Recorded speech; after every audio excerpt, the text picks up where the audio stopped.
Hey y'all, good evening from Cleveland. My name is Shay. My pronouns are they or he, and I'm really excited to get to be here doing this with Kai and going through some of our stories with you. So, just my background, I have been in Cleveland for most of my life. I have had a stint in DC, worked on public transit issues there, and kind of got a little hooked. So, I moved back to Cleveland. We had started a transit riders union here in 2015 and wanted to work a lot with our both our riders and our transit operators and mechanics. And so I ended up actually happening to work for the Amalgamated Transit Union, work as staff with our workers there to keep folks in a job. And but yeah, as you know, being union staff can go, it can like jobs can fall through like anything. So I ended up doing some nonprofit campaigns, but at the end of it, funding falls through, and I had gotten in touch with people at Starbucks, through Workers United, and got hired to as a barista, which I've been doing for the last 2.5 years. We unionized our Starbucks in 2022, the 100th to file 200th to win our election, and we're in bargaining right now. So it is really exciting to get to be here with y'all. I'll let Kai introduce himself. Yeah, thank you. Hi, I'm really stoked to be here. I'm from Seattle. I use he, him pronouns. I started volunteering for EWalk in, I believe, 2020. So I've been on and off, but volunteering, being part of EWalk. Just a little bit about myself. I was organizing committee for our homegrown campaign here in Seattle. And that's what I'm going to be talking about today. I'm also a shop steward for the homegrown union with Unite Here Local 8, hospitality union. But yeah, homegrown, just like get some like the base of like what is homegrown. It's just a local sandwich shop, sustainable local quote unquote sandwich shop here in Seattle. There's like 10, 12 location. It wasn't sustainable for workers. So that's why we decided to organize and make some change. Yeah, so we're going to get into it. Just a little of the overview that I know folks certainly can relate to.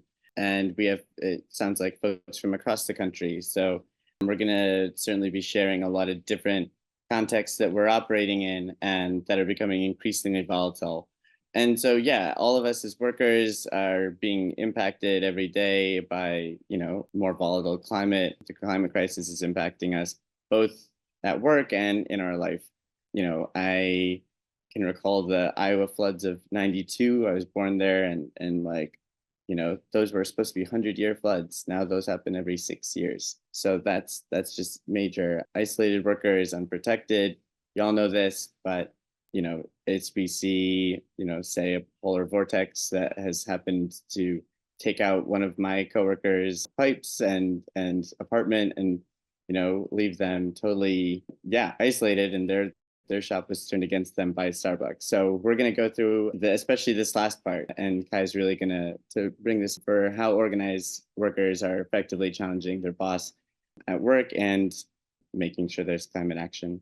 We can go next slide. So yeah, Kai, let's set the stage. It's 2021. You're in Seattle. You're at Homegrown, and what's the deal? Like, what was happening at that time? Yeah, so actually, I started working for Homegrown 2021 September. So that was the end of summer. But I that's when people started talking about like we need to make a change in our store. And one of the reason why we wanted to change was because of the heat that we felt, over that past summer. I wasn't personally feeling it, but like, I had a conversation with my coworkers going into 2022, we decided we're gonna organize a union. And one of the big like thing that we were talking about was like, yeah, like is this like we know how we felt last summer. You guys like, you always talk about how you felt in summer. Like, is this how we want to keep working this next coming summer, or do we need to make a change? So we decided that wasn't the only issue we had, but like, at my store, that was like one of the biggest issue that people remembers. That's how they felt in the body. And June, we decided to go public. We organized super majority of our coworkers into signing cards. Yeah, we demanded volunteer recognition through the card signing conversation, organizing conversation. Like we kept talking about like, yeah, like it is gonna be hot. Like that 2021 summer, we had a like really bad heat wave in Seattle, like really a bad heat wave. where stores were getting like 100 degrees inside of stores. And this can happen over and over and over again, right? With the climate change, like this is not the last time it's gonna happen. It's gonna get worse every year. And like if we're gonna keep working here or anywhere in the food industry, like we need a change, we need a safe workplace. So those are a conversation we were having. Yeah. And then initially, as y'all formed that organizing committee, what was the kind of the first things that were discussed as, at least on the heat side, like potential things that y'all would want to fight for? No, yeah. So like as I was mentioning, like my store, Merce Island store, there's like 10 different stores and like some store does have like AC, but in Seattle, here we were not used to like any like heat up until like recently. So our buildings don't have AC, including our stores, a lot of our stores. So that was like a big issue in our store. So we, as an organizing committee, we were talking about, like people are mad, people are agitated, people do not want to work in this environment, like do not feel safe. We need to do something about it. So we started having like one-on-one conversation with our coworkers and like see like, hey, like what is it that we deserve? What we deserve safe workplace. So what can we do next? So we made a plan, started taking actions around the heat that 2022 summer. Yeah, we can go to the next slide. And so you have a plan, and let's talk about like what the so you've made at least initial demand for AC.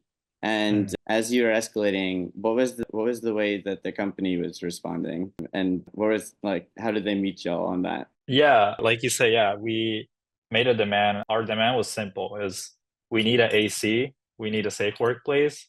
Just keep us safe in the store while we're working.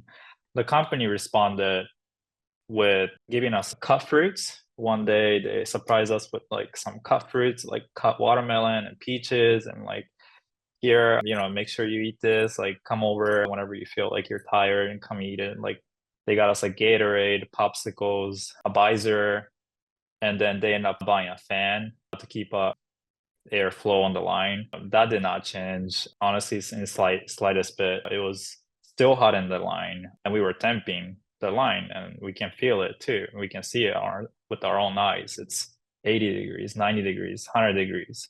So yeah, we were not happy with that. For sure. And just, I think one of the reasons that you're bringing up is why this is so important. And certainly, y'all were actively organizing the union at that moment. But, we know that OSHA work stoppages, if your working conditions are unsafe, regardless of if you're union or not, if you're organized, that's something that, it's important for folks to be able to collectively organize against. And we saw that not necessarily with OSHA violations, but even at like the REI union in Soho, agitating over the course of a day. So, we're hearing from Kai doing a longer term fight, but even over a course of a day when they had air quality index like out way sky high and just said, okay, we're doing actions on bugging our managers until they let us go early because this is just getting outrageous.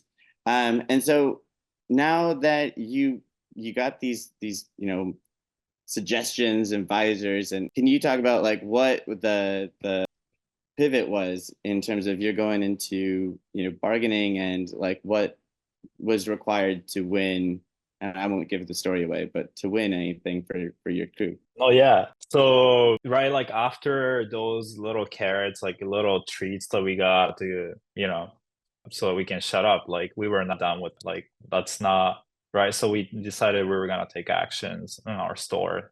We were not gonna keep working in this environment. We started wearing pins, taking a break, or coming on our day off to our store and like handing out flyers to our customers. The customer themselves felt the heat as well, right? Like we were talking about like how hot it is, and like that's why we need to like I want you to talk to our boss, send an email.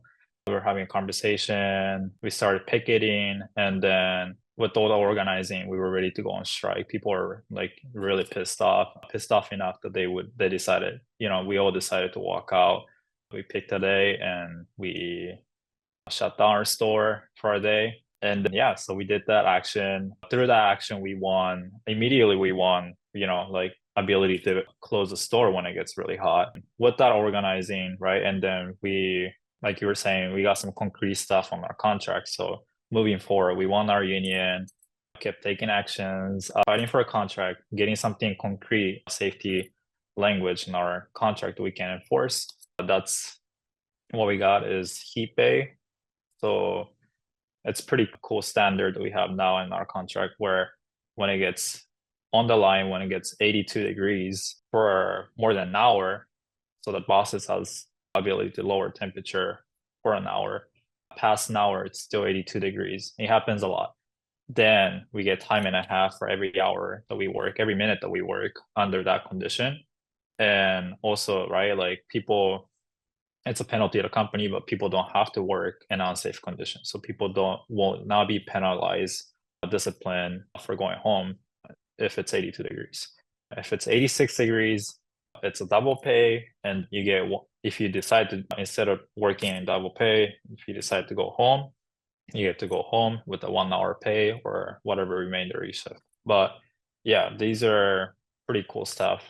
I'm excited to see double pay this summer, but also like keep each other safe and hopefully incentivize our company to like actually bring in AC because it's gonna cost them a lot of money. Yeah, we can do the next slide. And so, yeah, I just wanted to kind of have us go through that because clearly, the major demand of AC is and was important to y'all. And, it was that you had to create both benchmarks for wins and action along the way. And so I really feel like this is a really good illustration of that.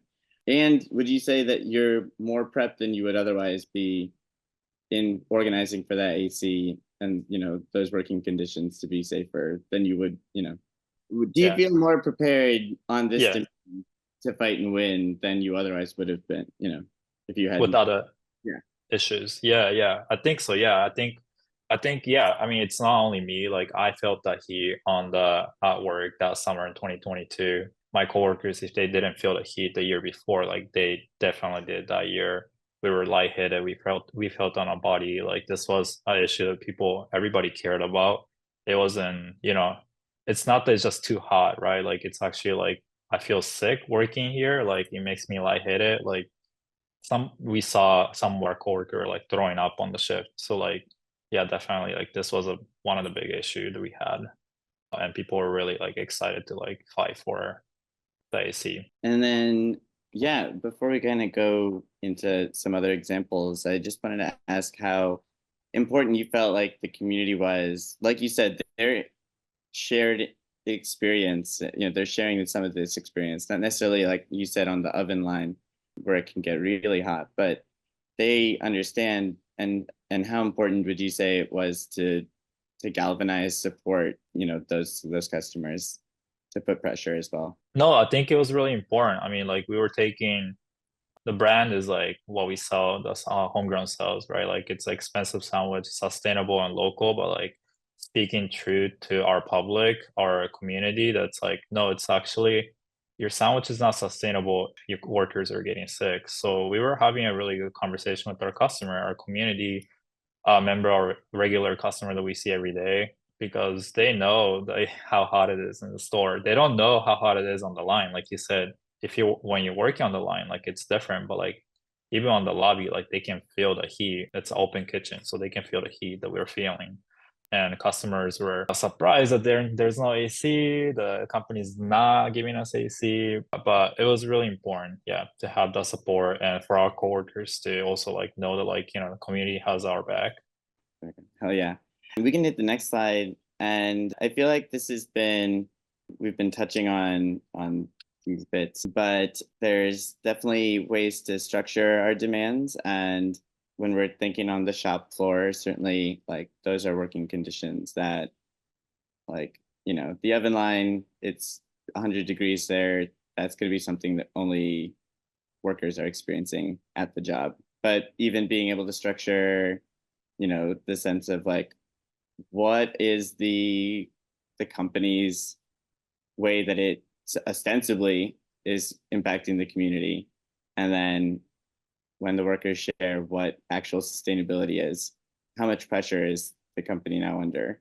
I think there's a couple of really good examples for bargaining for the common good in the coming slide. So I just want to we'll go to the next slide for first kind of big example of how we think about our demands. So a really big contract fight that was in the last year, we saw Teamsters bargaining at UPS, and there were some major flashpoints in kind of coming to this win where drivers both in California and Texas died with heat complications on the job, or these trucks were getting to like incredibly high temperatures, and certainly not just for our UPS Teamsters, but for these workers and these without AC on their trucks, we're seeing fatal conditions at times.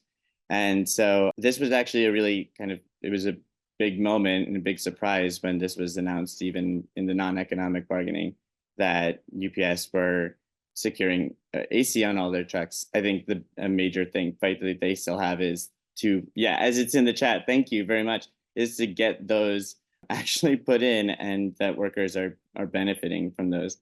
Thank you for bringing that up, Bren. We can hit the next slide. And this is I think, a really helpful one. And it speaks to both going to the community and talking about the workplace, but also organizing in like climate in the broader context that we're existing in. I'll just say Starbucks, we wouldn't be at the bargaining table if not for the company suing us for standing in solidarity with Palestine and for calling for a ceasefire, and that applying pressure via solidarity from the boycott and divestment and sanctions movement. But similarly, we're seeing that when we think about creatively about what the workplace issues are and what safety is, that's, I think we have to consider what UAW 4811 are doing right now at this moment and striking for their conditions after incredibly terrible violence at their workplace perpetrated by against their students and staff. So yeah, broad demands can definitely be agitational. Let's go to the next slide. One of the things that we definitely have been seeing in bargaining for the common good has been our teachers unions for community benefits that are for their students, are for families in their areas that certainly impact how their day-to-day job is going to be. UTLA securing a commitment for bus fleet electrification and that school buses be bought from union manufacturers. In Columbus, a big point of bargaining and taking strike actions for their teachers was we need actual community investment in these schools. Philly, similarly, we need HVAC that works. In the context of COVID, we need to make sure that our AC is there for our kids, that our heat is there for when there's a polar vortex. And you've seen a lot of teachers unions really seize the support they need from the community and build it together to win. Yeah, let's go to the next slide. And yeah, Kai, I know you said at your store the heat was especially an issue, and so can you just even say a little bit about what was so agitational for your coworkers that this was not you're talking about climate change on some macro level, but in a way that y'all are feeling the impacts and organizing your workplace around it. Yeah, I think, yeah, I was mentioning, it was really, this is this, we found, that this was what people were mad about at the moment, because it was really agitational issue because companies been ignoring about the heat safety for a while now. We think of it as a lot of times, right? And especially in food service as well, we just take it what boss give it it's it is what it is, this is how restaurant is, and a lot of restaurants are hot. In fact, the kitchens are really hot and it's not safe. It's not just homegrown. So we had to break that barrier, break the boss's voice in their head and our head to be no, it's not okay. This is not okay. Our coworkers should not be throwing up on the going to bathroom. We should not have to take our break in our walk-in, which is a big fridge in the store where food is. That's not where we need to take our break, right? We're not if yeah, it's so Yeah, it was really, and like I said, like it's not just that it's too hot, it's hot in the store. Like, oh my God, it's hot and it's uncomfortable. Yes, it's uncomfortable, but like it's not safe. And like we can feel the exhaustion, right? Like we can feel the difference. Like, going back home after like long day where it was really hot on the line, you were kind of forced to work on a line in that environment. Like you going back home, like you're really exhausted. Like there's nothing else you want to do but just like lay down. So, a lot of issues at work like comes back home. So like those are the conversation we were having.